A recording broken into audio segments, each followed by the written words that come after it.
Update tayo sa market. Magandang hapon mga boss, mga master, mga coach. Update tayo sa market. So yan, si Bitcoin natin matigas. So consolidate siya sa lower time frame.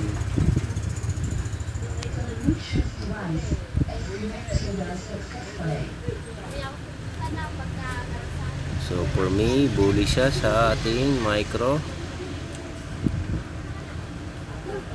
Hopefully basagin na to. Ito yung ating weekly pivot. Sama tayo dito. Una.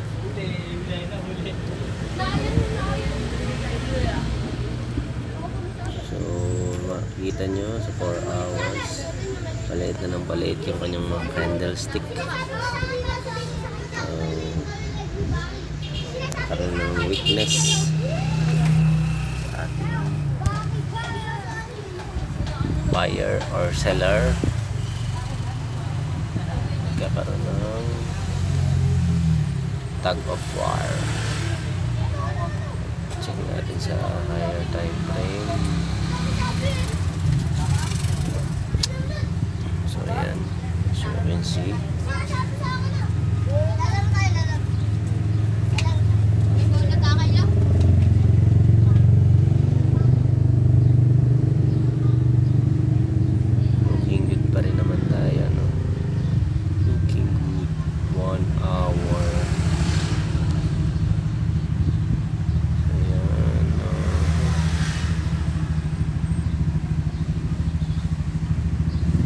itong pinapakita ni Bitcoin.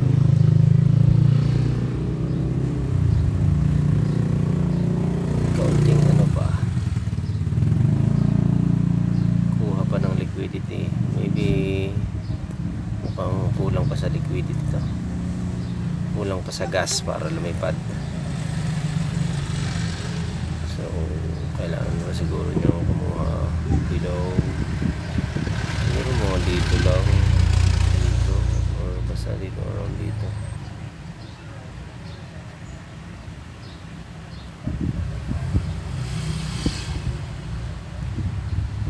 Para lumipad na. So check natin ang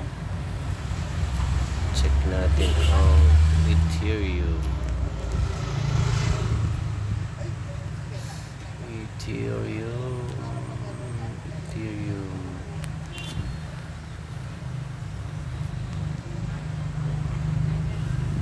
So yung Ethereum natin, okay, nag-break na siya sa ating trend line.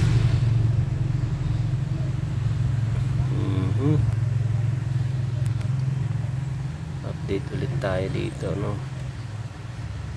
So ganito din, same lang din, nag-breakout siya pero kulang yung gas niya para lumipad to push the price.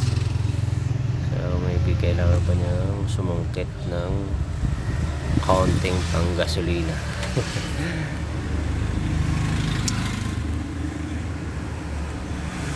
hours, 3 hours.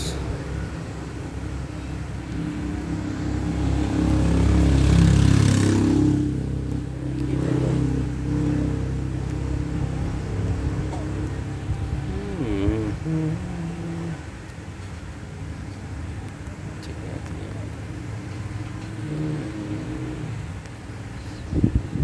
Oops, sorry.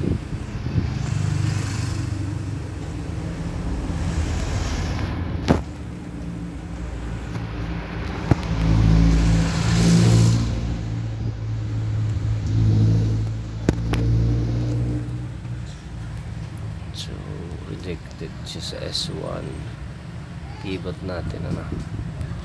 So ito yung pivot natin.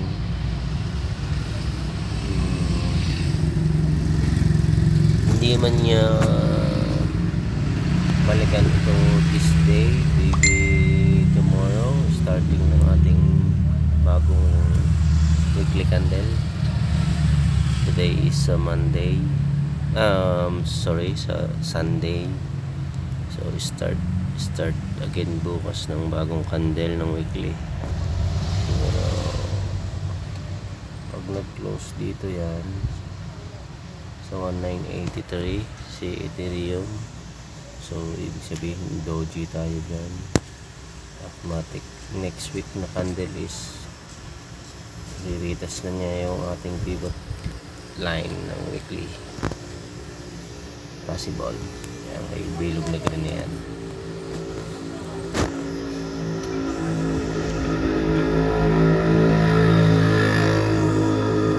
So abang-abang pa rin tayo sa mga mangyayari, lalo na sa mga scalper. Kailangan talaga pag scalper ka, nakatuto ka, like dito sa like this one. Kapag pinabayaan mo, may iwanan ka ng market, malalampasan mo yung mga opportunities. Ayan. As you can see dito, akala ko yung breakout niya is dito na, dito sa green na to. So after this candle wicks, nag-close siya below, so rejection siya sa ating resistance.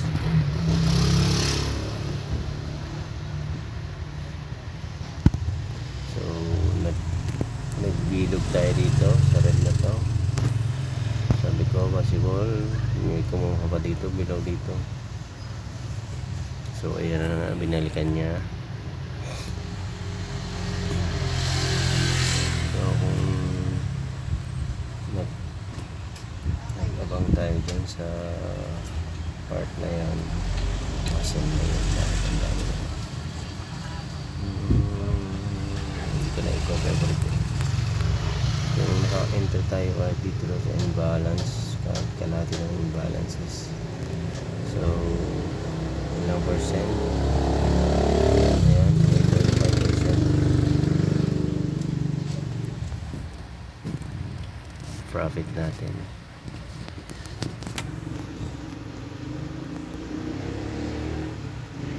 Scalper yan, lagi niyong mamonitor yung higher time frame, like 1 hour. So dito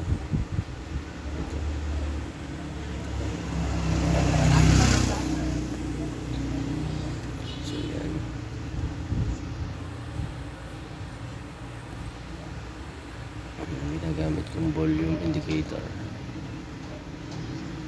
Masyadong mahina pa ang ating volume. 30 minutes, 50 minutes. Ayun naman.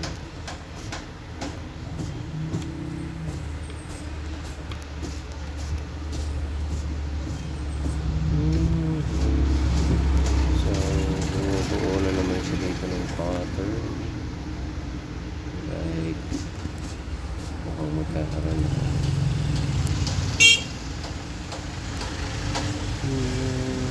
Maybe dito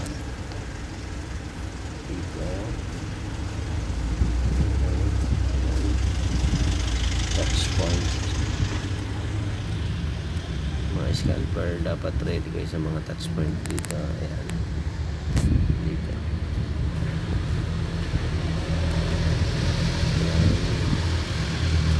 Partial profit kayo pag sa mga kanan, mapapansin nyo yung mga touch point na yan. And then ito pa,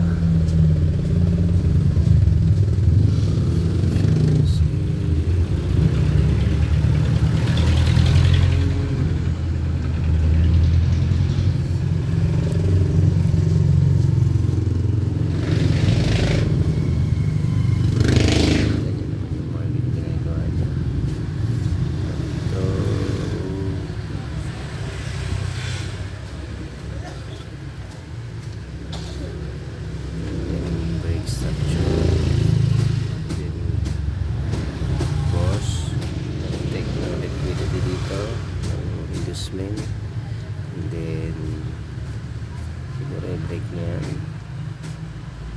Ayan, may imbalance dito.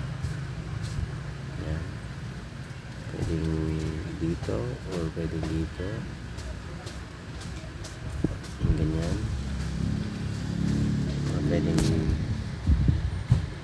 balance na yan, and then pababa ulit dito, and then kuha siya sa ilalim. Maybe not. No, yun lang. Kaunting share lang ng kaunting nalalaman. Tayo masyadong magaling, pero kahit paano may nalalaman tayo.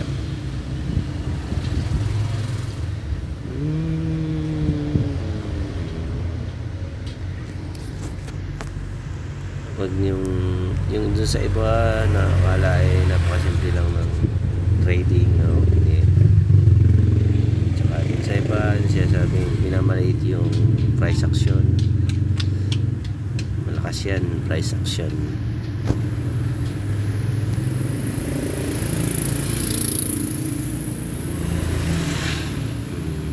So yun lang, no? Wait, let me check the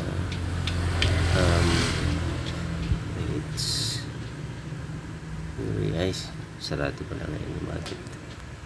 So saradong market.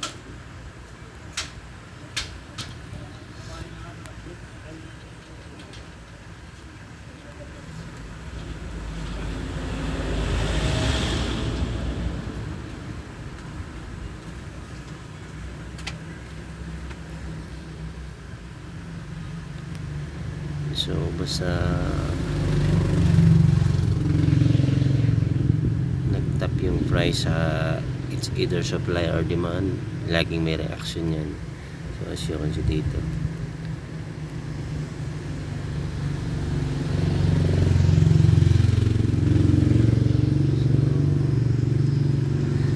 ang price Bitcoin, price ni Bitcoin 84 something. So ano lang siya, consolidate lang siya dyan, 4 hours. So maganda pinapakita niya ating dominance, Bitcoin dominance.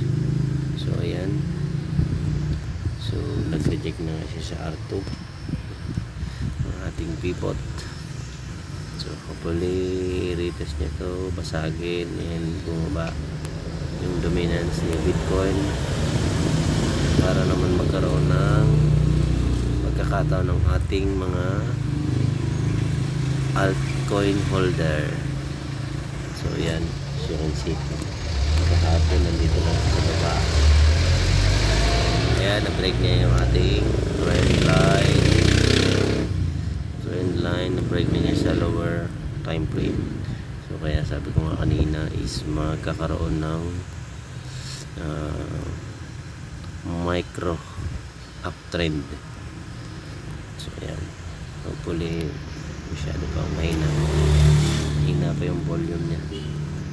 So possible next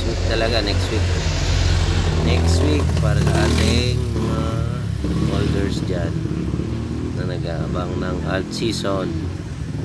Next week magkakaroon ng kaunting pagbabago.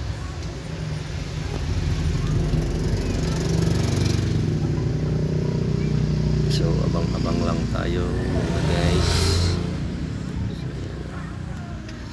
So yan, ito is copy from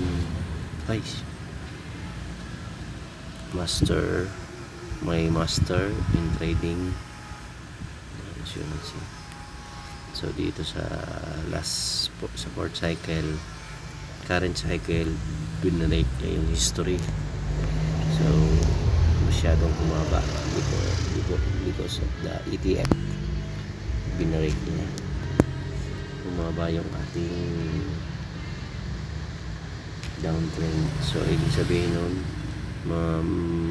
ma-minimize lang yung ating profit sa ating mga altcoins.